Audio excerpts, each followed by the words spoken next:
and let us all do we can to build a better future. In this day and age of censorship, we keep talking about it.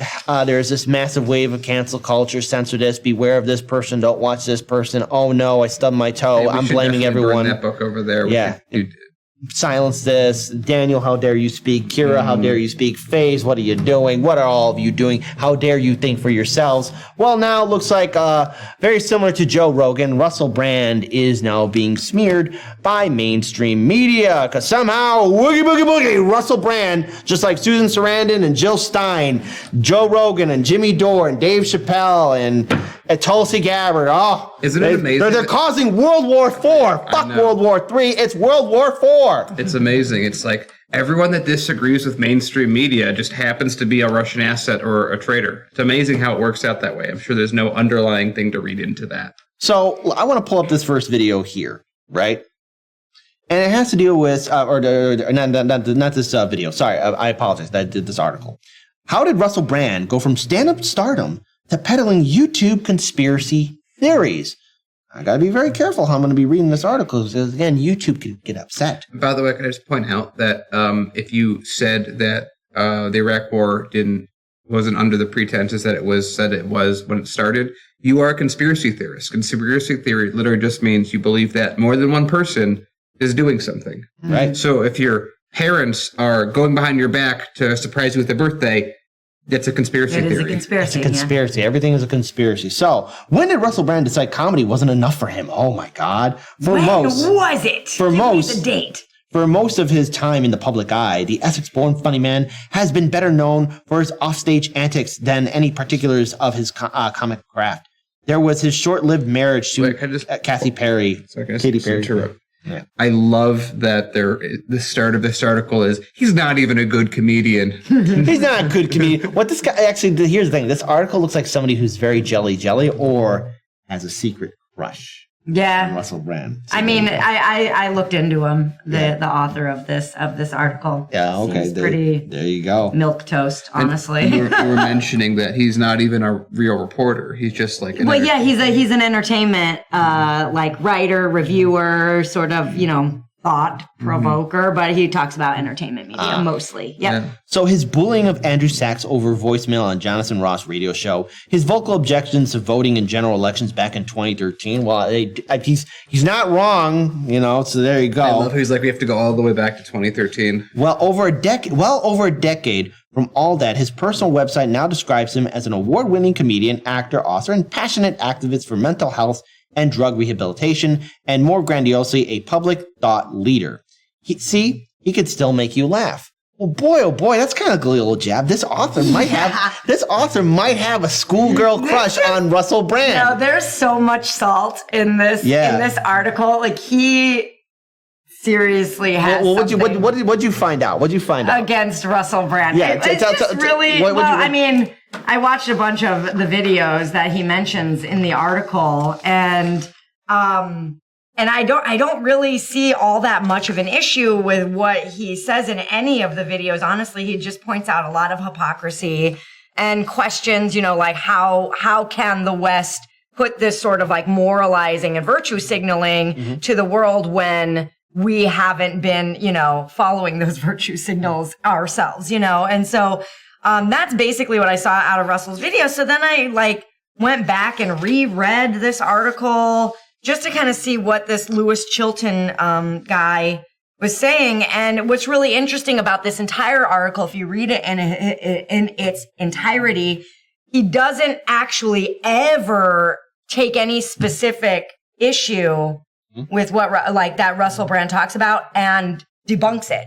He never directly debunks anything Russell Brand says in any of his videos. So he's a man-child that's just triggered by what Russell Brand is doing. You know what makes a lot of sense that might comply with everything we've been saying about this?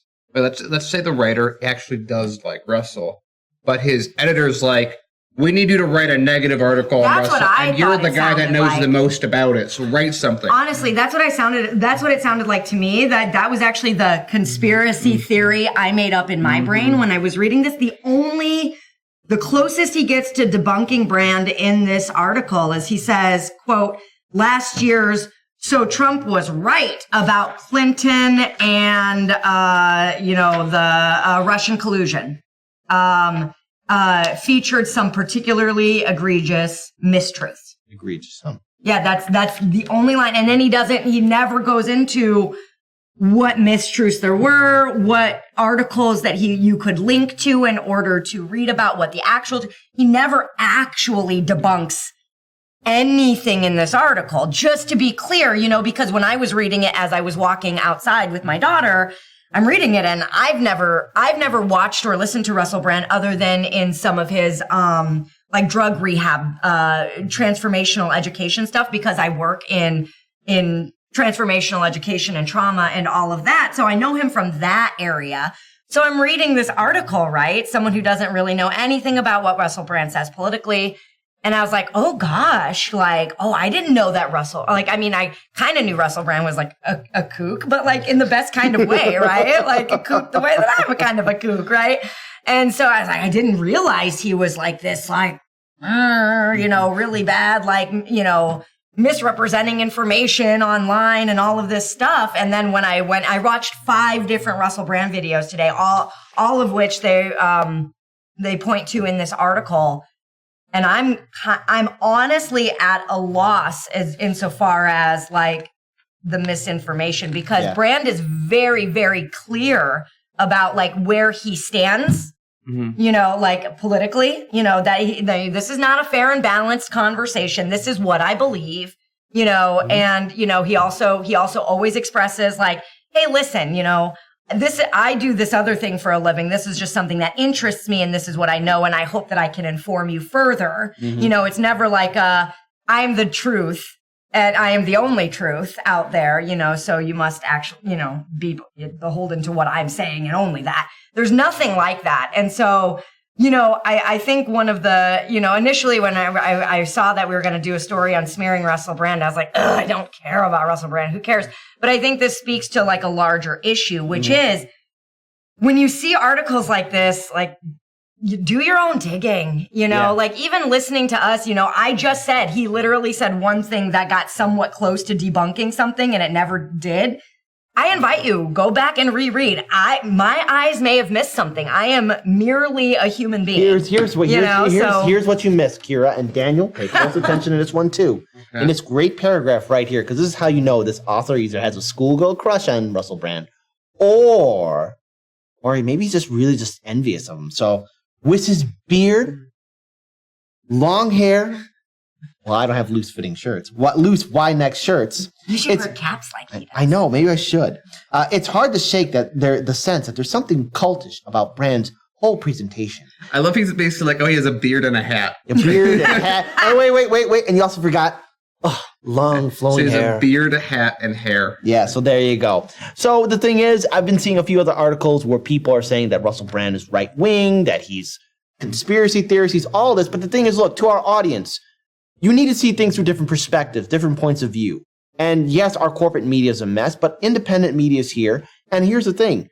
When you watch different independent media channels, we have to trust all of you guys that you guys and gals can make your own independent decisions about what's being presented to you. Because I'm not going to sit here on this show and say, don't watch this, don't watch that, cancel this person. Forget that. I'm not going to do it because Heartland's Media has been at the front of being suppressed and silenced by YouTube not once, but 5 times. And this whole idea of everyone's right wing, it's nuts. Here, let's check out this video because this is the mindset of a lot of people on social media, Twitter, and everywhere else, where everything's so bad. Let's play this video.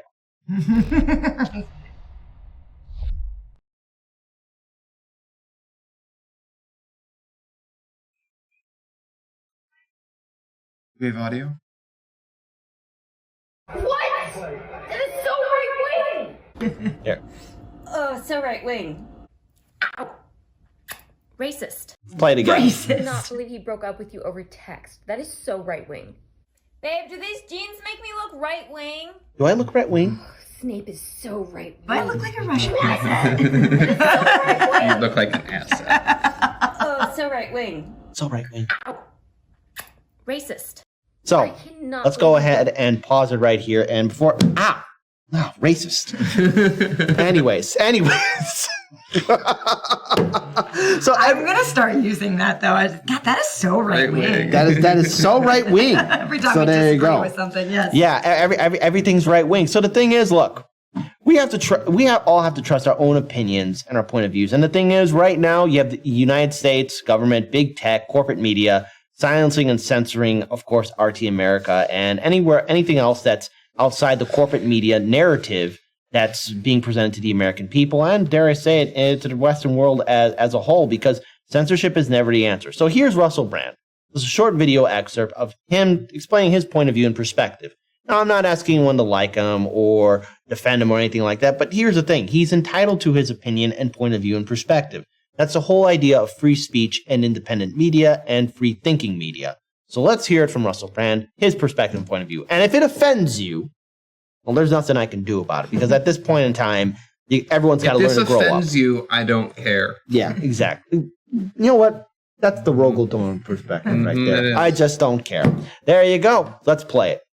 We think and feel, because we've all had unique experiences and we can't afford lazy labels. Like being right-wing or left-wing, that just used to be a thing. Now it's like a sort of an attempt to smear, slander and take someone down. I know what this is. I've been in the media a long time. This is an attempt to say you can't trust Russell Brand, Russell Brand's unreliable, Russell Brand's a right-wing figure, and to manage those figures. I mean, this is pretty much the same as when they produced that list of doctors, half of whom were vets. Now they're producing a list of right-wing guests, and one of them is me. Well, let me tell you some things I believe in. I believe that big tech companies should be really strongly regulated and broken down. I believe that massive companies should pay their taxes in the countries that they make money from. I believe that public health workers, firefighters, police officers, people that do jobs that put their own lives on the line should be properly paid, properly supported, properly trained. I believe that the most vulnerable people in society, the mentally ill, drug addicts, the vulnerable, should be looked after and taken care of. I believe that small businesses should be given every opportunity to thrive. I believe that communities should be run by the people that live in them, and however you identify, sexually, racially, religiously, that's your business, your right. You should be whoever you want to be. That all of us should allow one another to be who we are and get on with it. And that we should have a media that tries its best to give us plain facts and allows us to sort it out among ourselves through plain, honest, open discourse, not elevates and amplifies particular narratives to turn us against one another so that they continue to profit from their relationships with big pharma and big business while we're squabbling among one another. Here on this channel, we're not going to allow that to happen. We're going to continue to tell you the truth because we trust in your ability to judge for yourself what's real and what's true, which voices are out to support you and which voices are out to get you. You know, like, so when there was stories about me being an anti-vax person, like, as I always say on this channel, your life is your life. I believe in the same. Okay, Man, so, I feel like Mitt Romney would agree with every single thing he said. nah, chances are Mitt Romney and The View would be like, we got to get the Department of Justice and be little punks. Can we arrest him for that? Can we arrest him? We live in a free country with free speech. Can we arrest him for saying that? Yeah. So I want him arrested for saying that. I think he makes so many good points, and one of the things that really like caught my ear is this labeling thing. You know, this labeling thing that is meant to divide people. Like, you're a left winger, I'm a right winger, you're anti-masker or anti, like, all of those are a form of labeling such that we can look at those people and say, those are the other. We disagree with them because they believe in this. Therefore they are this type of person, fill in the blank. They're either dumb, they're crazy, but there's some sort of justification once that label is put there for us to, best case scenario, stay away from them and not talk to them. Worst case, straight up hate them, So, I think that this kind of video is really important to put out there. So that people start to see, that's what labeling does to people. And the reason they do this is pretty straightforward. So I think a number of people mentioned it earlier, is that he has 5 million subscribers and gets a lot of views off of doing this. It's the same story we've seen for years with mainstream media. They find someone who's ascending, who has a voice that differs from their own, that has a incompatible message. From what they do of stocks good, always look at stocks good, government always right about all things, business good. Repeat. Also, here's a commercial for something. versus anyone else. And so they've been trying for a very long time to knock Joe Rogan down. He's the largest out there, and they've failed. They keep failing. They keep failing. I think what we're seeing here is simply them going, oh, there's other people too that we got to attack because they're taking away our market share. Because we know that all these companies that are fighting this, it's 5 companies that control 92% of all media, and that's the companies that we're talking about here. So they're just fighting for market share. And the way that they do that in the modern era, well, it used to be that they would just have a better message, more accurate, better news, whatever, and then people would pick them. But that's not working anymore. Nope. Because they're terrible at what they do. And so the only thing that they have left to do is take down other people. Of that article, 80% of people would just read the headline and not even read it. And then you have the 20%, I think half of that are only going to read the first and last paragraph in there as well. And so of the people that have interacted with that article, Kira is at least in the bottom 10% of people who have actually read it. And honestly, it's because I come here and want to talk with some level of knowing the topic everybody else. I don't want to make any assumptions about anything. So, when we're doing a story on some candidate, what's the first thing I do? The first thing I do is I go to their campaign page and I see what their priorities are. I've listened to shows where people are, where it comes out later on that they didn't even go to the campaign page of this candidate. And I'm like, that seems like the most obvious thing to do when you're presenting a story is to see who it is you're talking about. I looked up this Lewis Chilton guy. I was like, who's the guy doing this report? Why does he, oh, that's really weird. I Googled him. He's very milquetoast, nothing to speak of. And that's why I made up that story in my head. And again, I'm coming on here and say, I made up a story that there was a conspiracy, but I totally made it up. And that's just because that's what that sounds like to me, but I'm clear. I wouldn't even say that you totally made that up. I would argue that you simply used Occam's razor. What's that? That the simplest answer is usually the correct one. Right. So that I was like, this sounds like an assigned. Yeah, it's an assignment. So just literally, the rent was due. For me, I just rules for rulers that this guy's going to write at the behest of an editor of a big paper, and the way that it's written sounds like there's something going on behind the scenes, and he's being forced to write an article a certain way. So to me, I would even say that, I mean, technically it's in the bubble. It's like, all squares are rectangles. It's in the bubble of conspiracy theory, and that I'm saying that more than 2 people wanted something to happen. I think that a lot of chat agrees with that as well. I'm just going more detailed in the exact same way you were. And I think we didn't talk about that. We didn't talk about it at all. When you said that, I was like, oh my God, I thought the same thing. Yeah. And so that's, again, this. If you saw the show yesterday, this is the outcome of this going into effect. These companies are all losing subscribers, losing viewers, and as they get smaller, they're getting more extremist. As they get more extremist, their language is more extremist. Their journalism, if you want to call it that, gets worse, and they have less people there to work on it anyway. They have less time to write these stories anyway. So what we're seeing is what I talked about before is they're getting smaller, and then they're getting more energetic. This core that's left over is more energetic, more extreme. Whereas someone like Brand is growing and isn't dealing with that sort of thing. Right, and I'm glad you mentioned that, because here's the thing. It's a perfect segue into this video. Again, shout out to Case Study QB who found this video.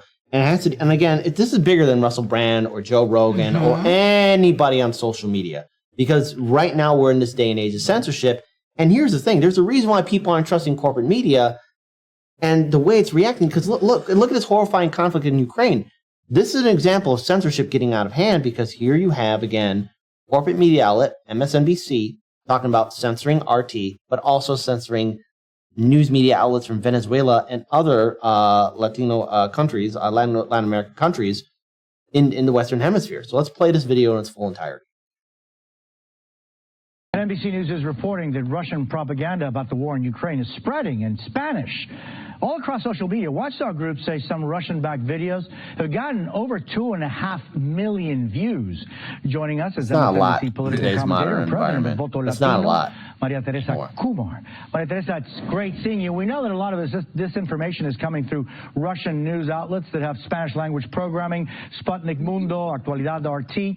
What do we know about these outlets, and what type of information and disinformation are they spreading? So I am so grateful that you had Savannah, right, basically talking about how hard it is to actually identify disinformation, and that you all have a whole team at NBC to help verify it. Imagine the average user. Russian Today established their network a little before the 2016 election in Mexico City, and it has become now a foothold in who is actually receiving and creating information for not just Mexico, but the whole of Latin America and the United States, because we have such a large presence of Latinos here in the United States. And the challenge is that they not only spread disinformation, but it creates chaos. We're seeing it absolutely with Russia and Ukraine, where they're basically trying to say that Ukraine was in some cases the aggressor, if you can believe that cynicism, but then also trying to make sure that it neutralizes the Russia on the world stage. Just last week, believe it or not, the Mexican government, the president, actually issued a statement, Jose, saying that they are pacifists in Mexico and that they will not stand ground in support of Ukraine. It was one of the few Latin American countries that have actually taken I just want to make this interesting point. Man. This is Said the loud part quiet. Talking about conspiracy theory. The quiet part loud. This is a massive conspiracy theory that they are unveiling right here. NBC is effectively saying that Russia got a foothold, in their own words, in 2016 in Mexico with Spanish-speaking TV, and then the president of Mexico has just declared pacifism on this topic, making a very strong claim without saying that they're directly related, but saying everything but it, that those two events are connected. Otherwise, you wouldn't have brought them up together. They talk about conspiracy theories all the time. NBC has just announced that the president of Mexico is working on foreign policy on the highest of RT Mexico, Spanish, whatever that is. Yeah, and where are the conspiracy theorists? Well, the thing is, I mean, this is the environment that we're in. Let's play the rest of the video, because I want everyone to understand that this is bigger than just Russell Brand or Joe Rogan or anybody else. Corporate media wants to control the narrative and thinks that none of you are smart enough to figure it out. Let's play it. Of this sweltering disinformation. And my concern with the disinformation, as it should be for every single American, is that if you do not know what the news is, then you cannot make the right choices for you and your family. And this is just a stream of disinformation coming out of Russia. As you recall, after the 2016 election, Russia infiltrated our networks here in English and in Spanish, and we are expecting to see more. The biggest concern I have is that... Pause it again. Okay, so now their point is, I don't like that they're our competition. Because she's acting as if they're like infiltrating, like, oh my god, RT, it came out of nowhere, it's coming from the TV, oh no! It's a channel.